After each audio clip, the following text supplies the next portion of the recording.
Eu te saúdo com a paz do Senhor.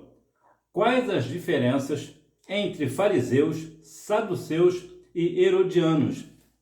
Eu vou te falar a diferença deles na lição de hoje, na aula de hoje.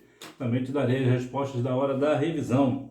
Também durante a aula eu te darei também algumas referências bíblicas para que deixe aí a sua aula mais robusta, né?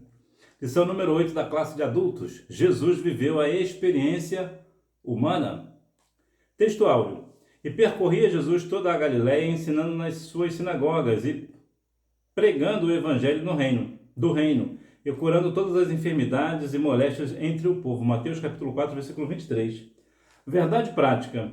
O Senhor Jesus Cristo teve vida social, amigos, parentes, interagia com as pessoas e era conhecido dos vizinhos e moradores de Nazaré, onde fora criado. E você é bem conhecido onde você mora?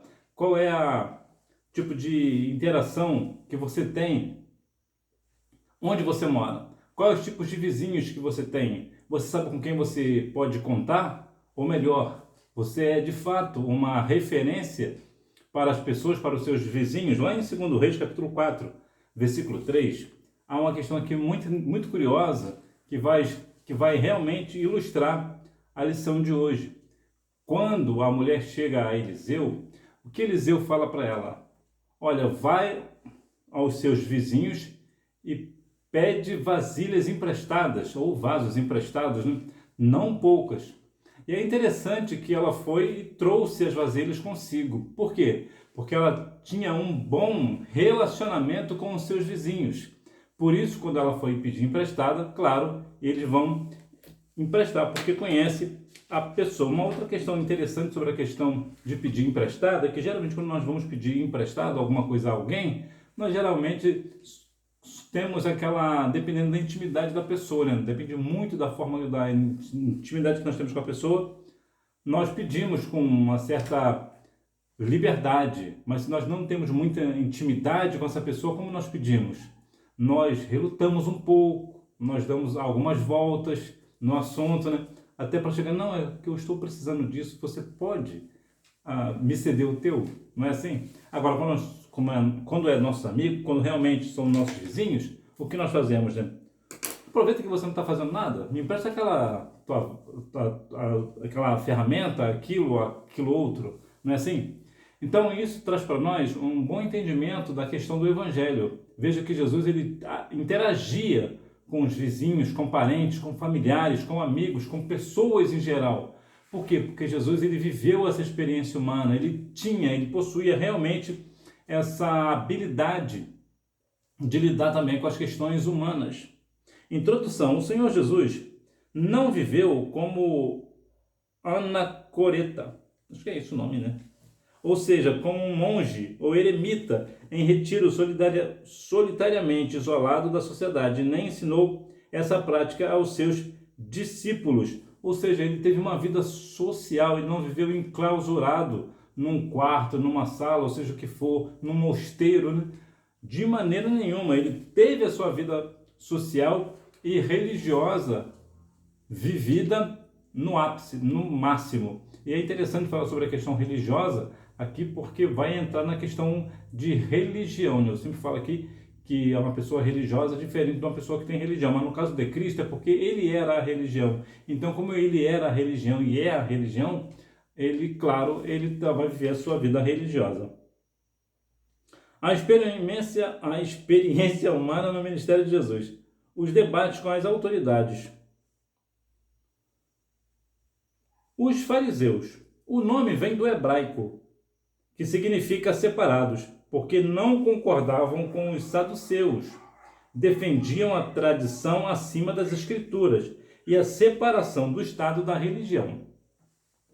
Aqui temos duas questões importantes a tratar. A primeira questão é sobre essa questão do fariseus.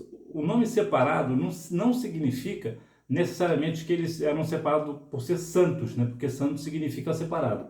Aqui é um outro contexto, né? O fariseu, ele era separado porque eles não concordavam com os saduceus, que também vinha da mesma questão do judaísmo. Eram duas ramificações. Ambos pertenciam ao judaísmo, mas com visões diferentes. Então, eis a visão dos fariseus. Eles defendiam a tradição acima da Escritura. Se nós fôssemos forçar um pouco, assim, só para a gente ter uma noção, seria mais ou menos os católicos. Por quê? Porque o católico, ele coloca as tradições da Igreja Católica acima da Bíblia.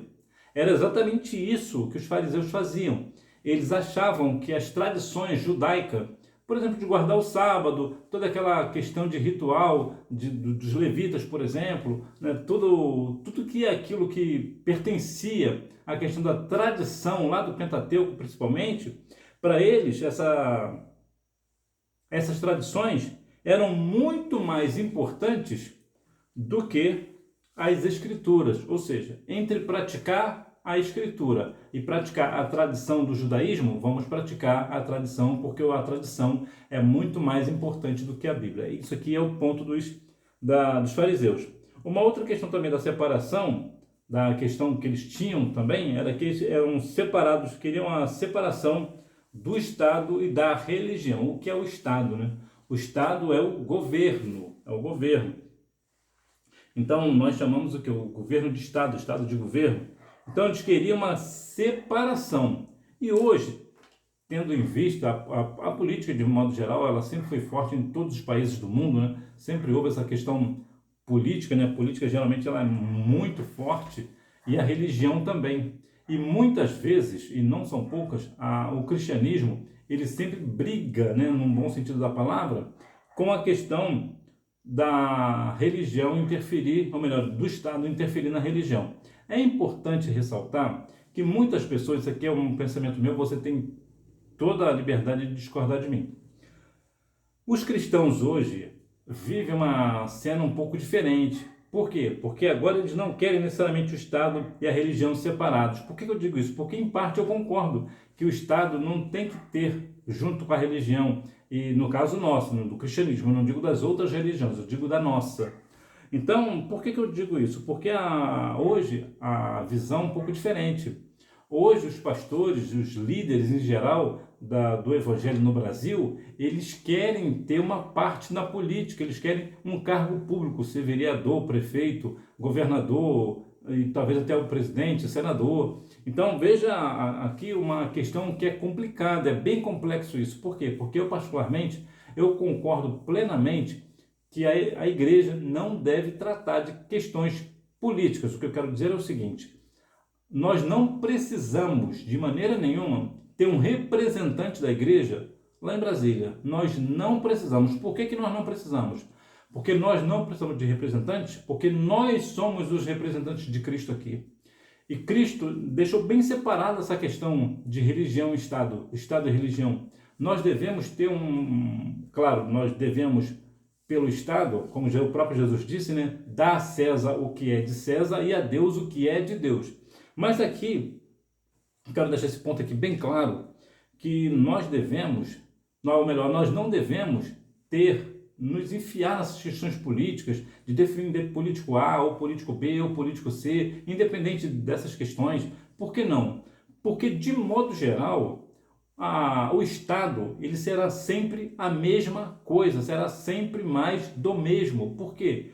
Porque qual é a ideia do Estado? O Estado ele enfraquece o povo, né, a sociedade no geral, e se fortalece. Eles fazem tantas políticas para eles mesmos, mas o país está aí largado a Deus dará. E isso sempre foi assim e sempre será assim, não haverá mudança. E principalmente também na política há muitas questões pelas quais nós sabemos de corrupção. E muitas vezes o cristão ali, não digo infiltrado, né, mas o cristão participando ali das assembleias, das reuniões, ele vai acabar tendo que uma hora ou outra acabar fazendo uma coisa ou outra que não é compatível com a palavra. Algumas pessoas até defendem sobre o caso de José, que José foi governador, mas nós devemos observar que isso é uma outra história, é um outro tempo. Todas as questões ali eram completamente separadas, né, de situações, até porque José ele não se corrompeu. E o cristão hoje, ele se corrompe ou não se corrompe na política? Os saduceus eram como os fariseus, uma facção dentro do judaísmo. alegavam aceitar apenas os 5 livros de Moisés, o Pentateuco. Bom, os saduceus, então, eles eram como os fariseus, então era uma facção, como já havia falado no judaísmo, era tipo uma parte, né? Eles faziam parte do mesmo judaísmo, mas com visões diferentes. Então, os fariseus, eles alegavam aceitar apenas os 5 livros de Moisés, ou seja, o Pentateuco, nada mais além disso, e com reservas, pois não acreditavam em anjos, espíritos e nem na ressurreição. Ou seja, eles até acreditavam no Pentateuco, mas nem tudo. Por exemplo, eles não aceitavam, ou melhor, não acreditavam em anjos. Ora, se uma pessoa está dentro do cristianismo, por exemplo, como não vai acreditar em anjos? Pois ele nos guarda. Ele está ao nosso redor, nos guardando. Também não acreditava em espíritos. Bom, aqui o espírito aqui fica um pouco vago, mas possivelmente, como você está falando de anjo, é possível que esses espíritos sejam espíritos malignos, é muito possível, né? E também não acreditava na ressurreição. Se não acredita na ressurreição, não vai acreditar que Jesus ressuscitou. Então veja que tanto os saduceus como os fariseus, eles eram pessoas, de modo geral, honestas, né? De modo geral, eles eram pessoas honestas. No pensamento deles, eles de fato estavam fazendo certo, no pensamento deles. Entretanto, eles tinham essa questão de diferença, né? Os fariseus defendiam a tradição acima das escrituras e a separação do Estado da religião, pela qual eu também concordo, eu não acredito que o Estado deva mandar na religião. Inclusive o Brasil é um país laico, né? Cada um professa a religião que quiser. Já os saduceus, eles tinham essa questão do Pentateuco e não acreditavam também nessa questão de anjos e espíritos, também não acreditavam na ressurreição. E rejeitavam os demais livros do Antigo Testamento, ou seja, era só o Pentateuco mesmo. Muitos deles eram sacerdotes e exerciam fortes influências no Sinédrio. Eram inimigos mortais de Jesus. Como isso é possível, ser inimigo mortal de Jesus e crer verdadeiramente nas Escrituras? Isso é impossível. Veja também que eles eram sacerdotes. Isso me chama muita atenção da questão do sacerdote, porque o sacerdote seria para nós hoje o pastor, né? Nós sabemos que não existe mais o sacerdote, mas só para a gente entender, ter mais ou menos uma noção, o sacerdote seria para nós como um pastor. Agora, como pode um pastor, por exemplo, que exerce fortes influências no Sinédrio, ser inimigo mortal de Jesus? O Sinédrio seria para eles como é talvez o Supremo Tribunal Federal para nós. A ideia ali é parecida.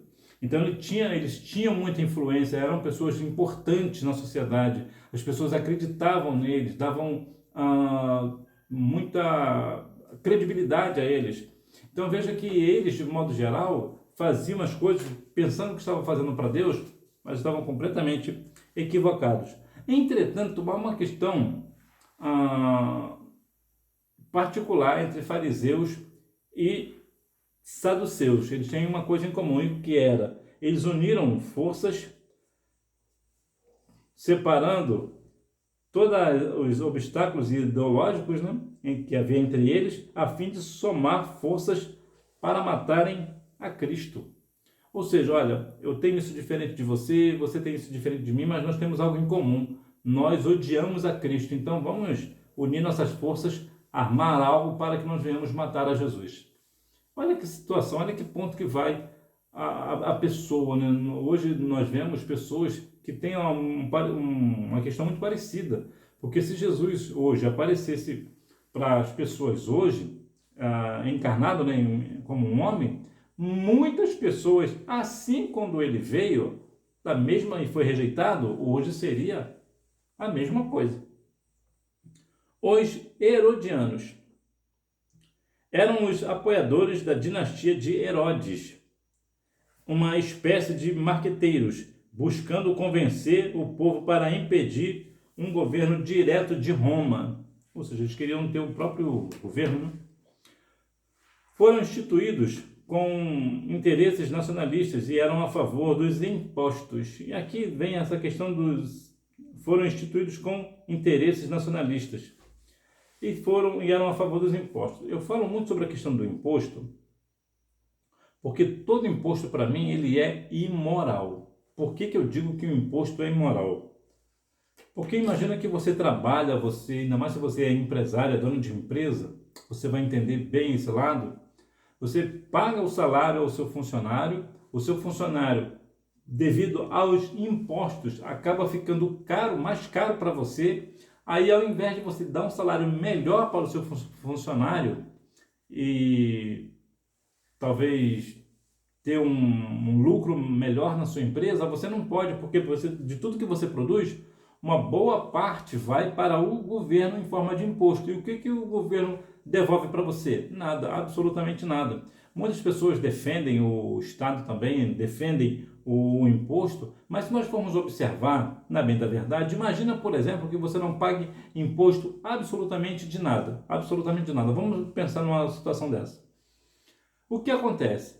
Tudo que você compra vai ser extremamente mais barato. Por exemplo, se você for comprar um carro de 100 mil, na verdade ele será 60, porque 40% do valor do carro é imposto. Então, se você trabalha numa empresa, se você é dono de uma empresa e você tem uma frota de carros, né, tu já está pagando quase um carro para o governo. De todos os carros que você tem, quase a metade é imposto, né? 40% é imposto. E tudo aquilo que você compra, que você faz, você está ali inserido muito imposto. Agora imagina que você não pague mais imposto de absolutamente nada. Imagina que agora um carro que era 60 mil, agora é 100 mil, agora é 60 mil. Coisas que você paga aí, talvez 10 reais, agora sem imposto vai ser 7, vai ser 6. Qual é o resumo disso aqui?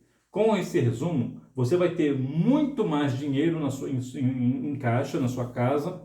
E agora com esse dinheiro você pode ter um atendimento melhor numa empresa privada. Por exemplo, se o seu filho está doente, você leva ao hospital privado. Por que você leva para o hospital privado?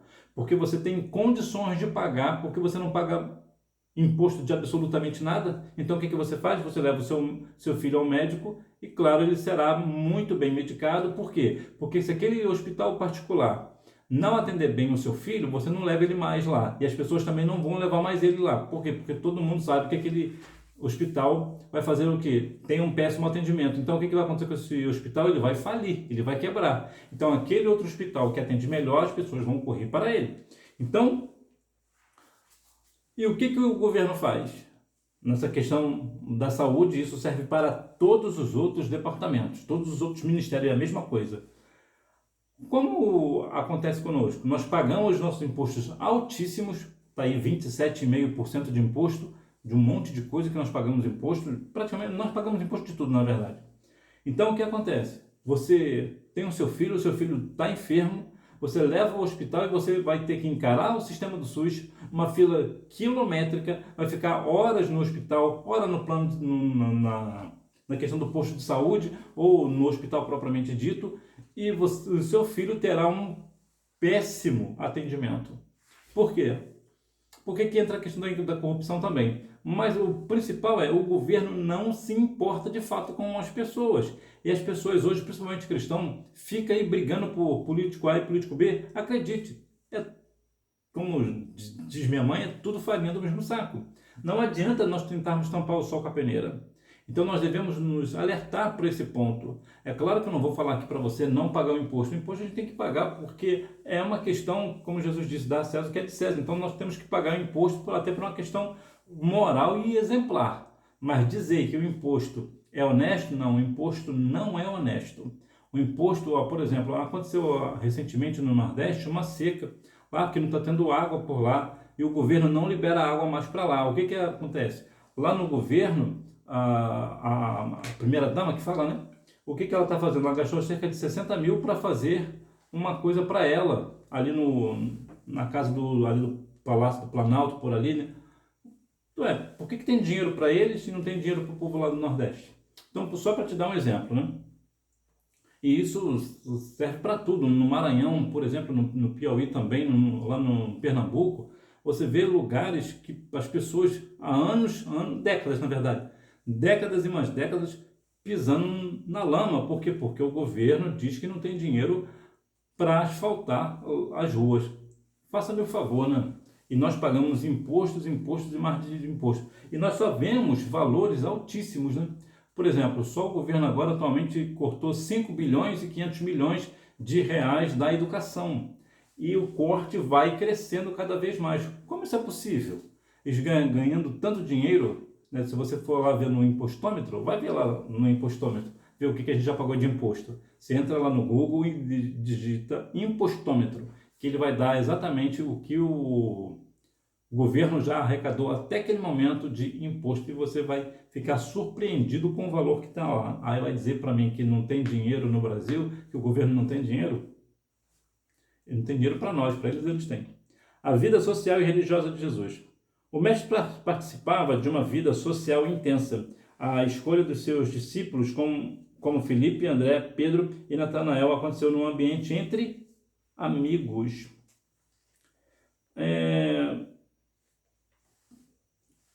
Quando nós estamos entre amigos, qual o tipo de escolha que nós fazemos? Ou melhor, se nós fazemos escolhas, nós estamos entre amigos?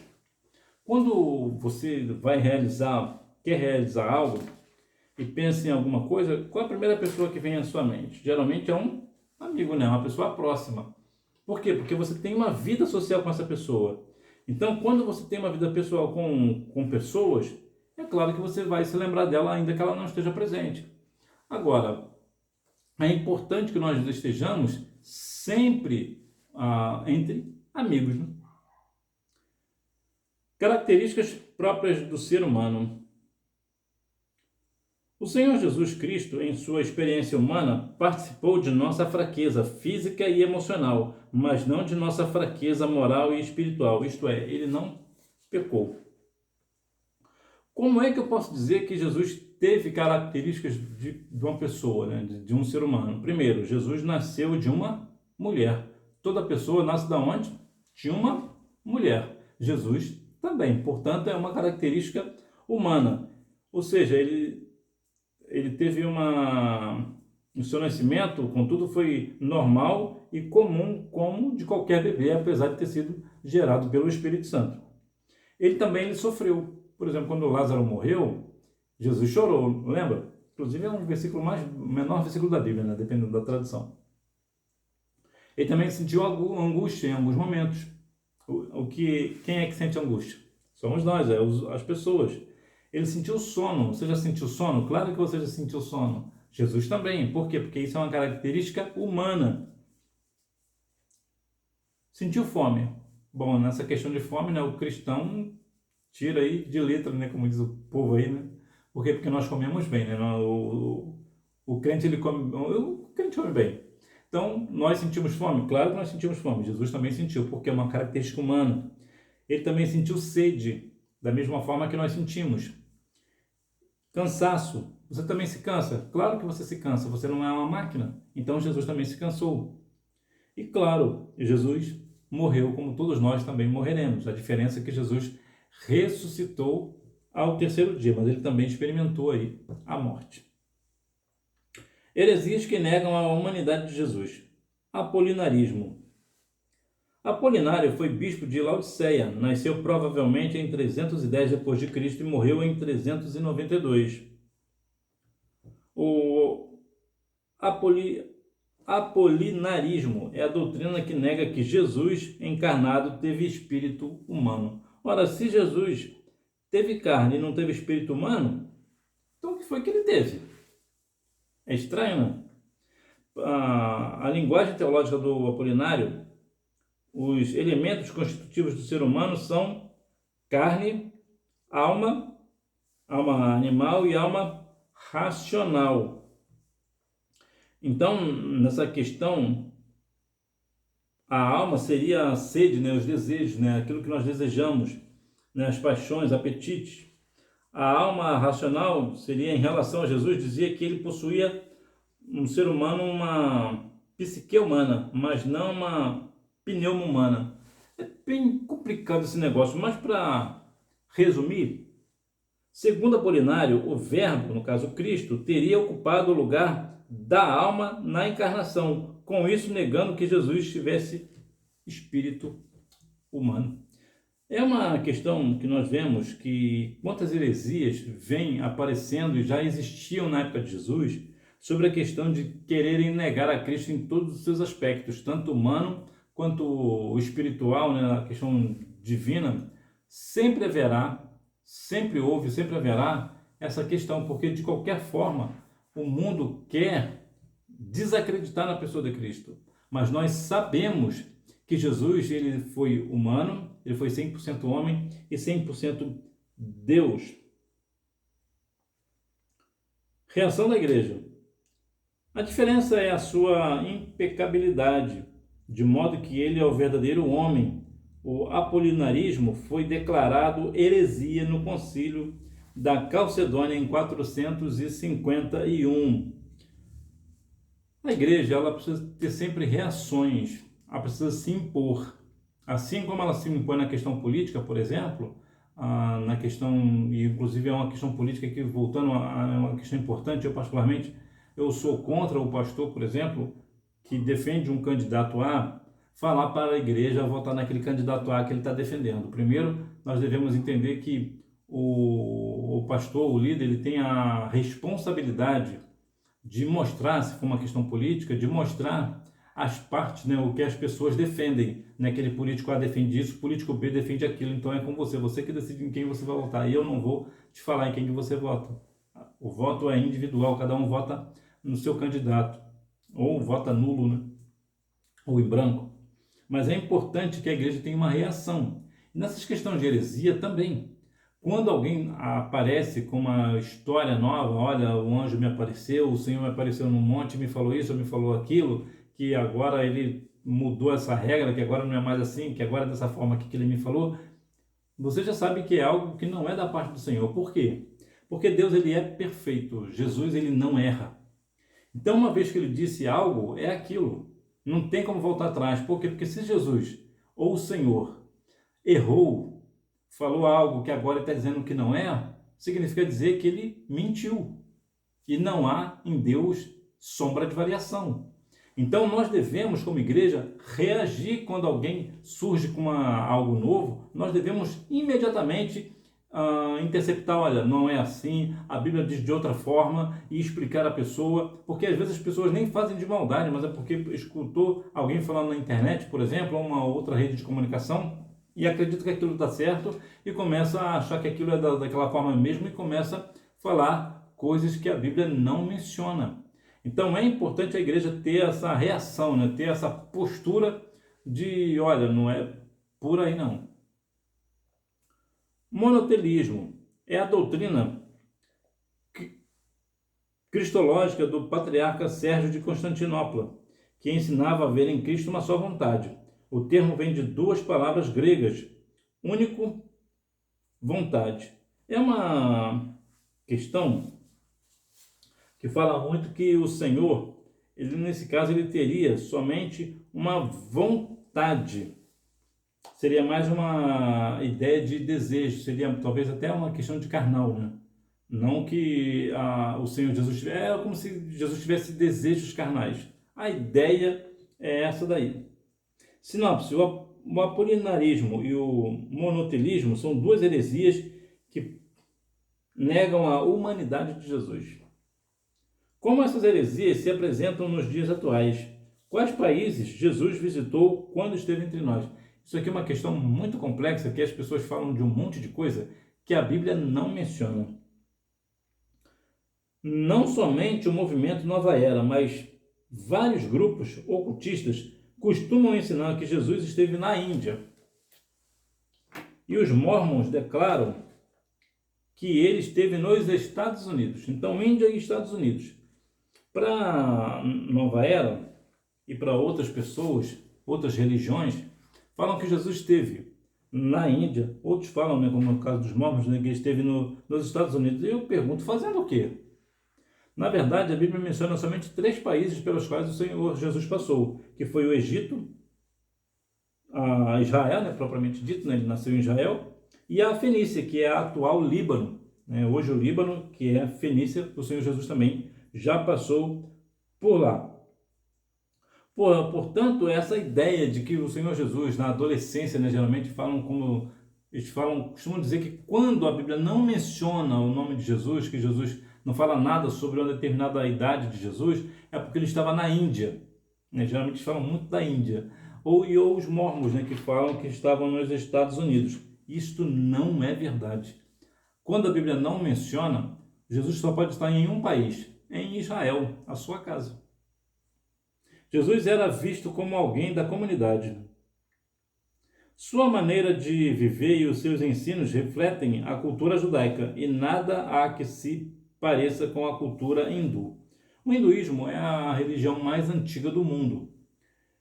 E muitas vezes eles pregam também essa ideia de que Jesus esteve na Índia, né? Mas é importante nós entendermos que essas pessoas, algumas religiões, como é o caso desses mormons e dos hindus, eles querem aproveitam-se de que a Bíblia não menciona Jesus em um determinado tempo, né, da sua infância ou da sua adolescência, ou seja o que for, para dizer que ele esteve nesses países. Por que Jesus esteve, de fato, esteve nesses países? Para eles, é para dizer que até Jesus participou do hinduísmo. Jesus foi hindu, por isso que ele esteve na Índia, aprendendo com as pessoas do hinduísmo, as coisas que ele tinha que fazer. É algo dessa natureza. Então, alguns chegam até a dizer que Jesus foi hindu, entrou para a religião hindu. Então, é interessante nós observarmos que as pessoas têm essa tendência de querer puxar para si. Por quê? Eles não acreditam em Jesus. Mas eles veem em Jesus uma figura influente no mundo inteiro. Então, o que eles fazem? Eles pegam, olha, durante tal tempo aí que a Bíblia não menciona que Jesus, não fala onde Jesus esteve, é porque ele esteve aqui conosco. Esteve aqui na Índia com a gente, participou dos rituais do hindu, então você deve ser hindu também, porque até Jesus foi. E algumas pessoas acabam acreditando nesse negócio, igual aquela história que Jesus teve uma relação íntima com Maria Madalena, por exemplo. As pessoas também mostram essa questão como se fosse uma verdade. Mas nós sabemos que de maneira nenhuma Jesus poderia ter relação íntima com uma mulher. Nós sabemos disso. Mas eles acabam difundindo isso na sociedade, na cultura, e milhões de pessoas no mundo acabam acreditando nessa falácia, nessa mentira. Por quê? Porque querem, de uma forma ou outra, ou desmerecer a humanidade de Jesus, desmerecer a divindade de Cristo, ou aproveitar que a Bíblia não menciona alguma coisa para trazer Jesus para o lado deles. Porque trazendo Jesus para o lado deles, eles não precisam dizer que ele é Deus, não precisam dizer que ele é humano, apenas diz que ele esteve aqui conosco, que ele aprendeu com a nossa religião. Então, quando você aceita Jesus, na verdade você está aceitando o hindu, não o hinduísmo, você está aceitando a questão dos mormons e coisas dessa natureza. Então, nós sabemos que os mormons também são pessoas que pregam várias heresias também. Então, há uma situação que nós devemos observar, que Jesus, ele de fato, ele esteve em Israel, esteve lá no Líbano, né? No atual Líbano, e também no Egito. E ponto. A Bíblia não menciona mais onde Jesus estava. Sinopse. Ao esvaziar a experiência humana de Jesus, muitos grupos ocultistas distorcem a vida e a obra de Cristo no mundo. A ideia deles é sempre essa, distorcer a pessoa de Cristo. Ou humana, ou espiritual, ou divina, de qualquer forma, pelo menos uma para eles já é o suficiente, já ajuda. Conclusão. É nosso compromisso seguir o exemplo de Jesus no relacionamento com as pessoas. Então, assim como Jesus se relacionavam com seus familiares, amigos, parentes, de modo geral, na sociedade, nós também devemos fazer e fazer com uma forma exemplar. Nós devemos ser exemplo no mundo que nós vivemos. Nós carregamos o nome de Cristo nos nossos ombros. Então nós devemos, quando nós estamos no lugar, nós devemos nos portar sempre como pessoas autênticas, pessoas realmente cristãs, para que todos vejam em nós a diferença. Revisando o conteúdo, número 1, os fariseus, os saduceus e os herodianos. Número 2, ele interagia com as pessoas independentemente de sua condição social e espiritual. Publicanos e pecadores, Mateus 9, 10 e 11. Fariseus e a mulher pecadora, Lucas 7, 37 e 39. E a mulher samaritana, João capítulo 4, versículos 9 ao 15. Número 3, o apolinarismo é a doutrina que nega que Jesus encarnado teve espírito humano. O monotelismo é a doutrina cristológica do patriarca Sérgio de Constantinopla, que ensinava a ver em Cristo uma só vontade. Número 4. No concílio de Calcedônia, em 451, e o terceiro concílio de Constantinopla, em 681, respectivamente. Número 5.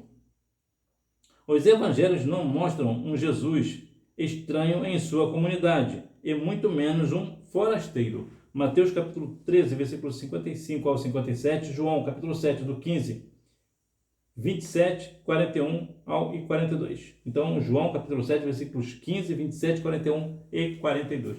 Que Deus em Cristo continue abençoando a sua vida, que você continue sendo esse exemplo aí quando você precisar de pegar algo emprestado, que você realmente tenha aí um bom convívio com seus vizinhos, né? Que você realmente seja uma pessoa que dê um bom testemunho. Que Deus em Cristo continue abençoando a sua vida e você me vê na próxima aula, se Deus quiser. Tchau!